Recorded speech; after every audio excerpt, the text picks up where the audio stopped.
بسم اللہ الرحمن الرحیم۔ نبی کریم صلی اللہ علیہ وسلم نے فرمایا، جو شخص لوگوں کی خوشنودی کے لیے اللہ کو ناراض کرتا ہے تو اللہ تعالیٰ بھی اس سے ناراض ہو جاتے ہیں،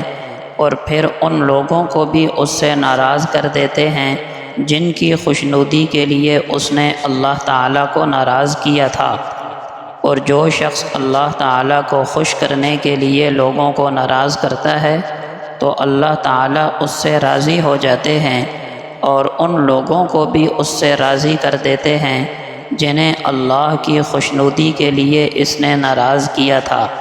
یہاں تک کہ ان لوگوں کی نگاہ میں اس کو اچھا کر دیتے ہیں اور اس کے قول و عمل کو ان لوگوں کی نگاہ میں مزین فرما دیتے ہیں۔ معلوم ہوا ہماری فکر یہ نہ ہو کہ لوگ مجھ سے خوش اور راضی ہوں، ہماری فکر یہ ہو کہ اللہ مجھ سے خوش اور راضی ہو۔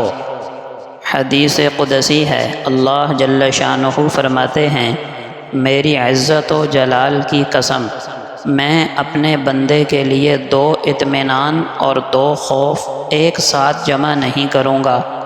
اگر وہ دنیا میں میرے حوالے سے بے فکر و بے خوف رہا تو میں اسے اس دن خوف میں مبتلا کر دوں گا جس دن میں اپنے بندوں کو جمع کروں گا، اور اگر وہ دنیا میں مجھ سے ڈرتا رہا تو میں اسے اس دن اطمینان و بے فکری عطا کروں گا